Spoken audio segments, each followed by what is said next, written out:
Yes, bwana, mambo vipi mdau wa soka? Niweze kukaribisha tena tuweze kutazama matukio mbalimbali ambayo yameweza kujiri katika mchezo wa dabi ya Kariakoo, mchezo ulioweza kukikutanisha kikosi cha Simba Sport Club ambaye yeye alikuwa mwenyeji, alikuwa mgeni katika mchezo huo katika visiwa vya Zanzibar katika dimba la Amani Stadium. Mwenyeji alikuwa Young Africans. Mchezo ulikuwa ni vuta ni kuvute, lakini ulikuwa ni moja kati ya performance kubwa kweli kwa kikosi cha wekundu wa Msimbazi Simba. Wao Simba wanakuambia kwamba mchezo huu leo ulikuwa ni muhimu sana kwetu na tumeweza kupambana vilivyo. Na sasa ni nini ambacho ameweza kukisema afisa habari huyu wa kikosi cha Simba Sport Club, Ahmed Ali ameweza kufika mbali na kuweza kufunguka kuhusiana na kile ambacho kimeweza kutokea katika mchezo huu wa leo. Unafikiri nini ambacho ameweza kukisema afisa habari huyo wa kikosi cha Simba Sport Club? Lakini pia ikumbuka katika mchezo huu wa leo Simba Sport Club ameweza kuonewa moja kati ya bao lioweza kuwekwa kimiani na Suleiman Mwalimu.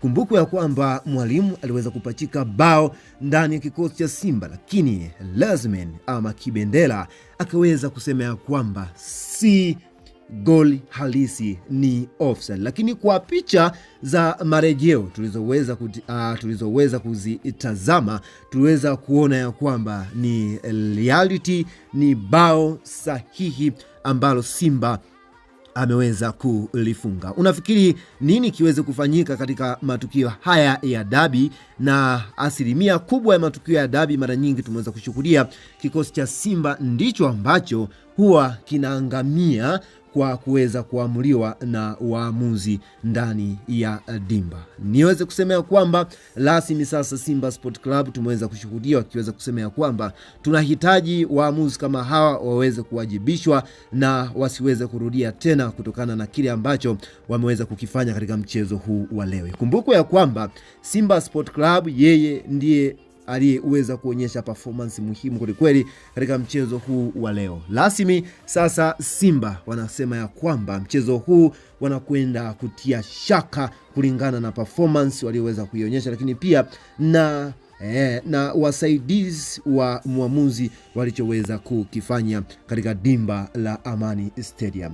Walizani kutupeleka Zanzibar wataweza kutufunga, lakini wameweza kuambulia patupu. Bwana, hayo ni moja kati ya maneno ya watu mbalimbali na wapenzi wa kikosi cha Simba Sport Club. Bwana, unalipi la kuweza kusema? Endelea kutufuatilia, endelea kufuatilia taarifa zetu mbalimbali, na tutaweza kukujibu kuhusiana na kile ambacho kitaweza kuamuliwa kwa muamuzi huyu ambaye ameweza kutia doa ndani ya dabi ya Kariakoo. Kama si muamuzi wa leo Kibendela, basi Simba Sport Club alikuwa anakwenda kukusanya pointi zake 3 kibindoni na kuweza kumfanya akawa na pointi 26. Mpaka sasa msimamo wa ligi kuu Tanzania Bara, Young Africans nambari 1 ikiwa ameweza kucheza michezo 11, magoli 27 ya kufunga, magoli 2 ya kufungwa, na point mpaka sasa walizonazo ni 27. Nafasi ya pili inashikwa na JKT Tanzania, michezo 17, magoli ya kufunga 18, magoli ya kufungwa 15, point 28. Wakati Simba Sport Club nafasi ya 3, mechi 11, wakati huo akiwa ameweza kufunga mabao 18, mabao ya kufungwa ni 4, point alizoweza kukusanya ni 24. Hivyo sasa kama Simba angeweza kushinda mchezo wake huu wa leo, angeweza kuwa na point 26. Hivyo gap la alama ndani ya kikosi cha Simba na Young Africans zingeweza kupungua kutoka 5 mpaka kusalia point 2. Nini ambacho una maoni yako mdau wa soka? Hakikisha unabonyeza neno subscribe iliyopo chini ya video yako ili wa kwanza kabisa kuweza kujipatia maoni mbalimbali. Unafikiri kwa kiwango hiki alichoweza kukionyesha mnyama mwituni Simba Sport Club, kuna kipi ambacho ataweza kukifanya katika mchezo kadhaa? Unadhani Yanga ataweza kutoa taji la ligi kuu Tanzania Bara, lakini Simba Sport Club yeye ameweza kuonyesha ubabe ndani ya visiwa vya Zanzibar. Endelea kutufuatilia, endelea kusalia nasi kwa kubonyeza neno subscribe. Asante sana.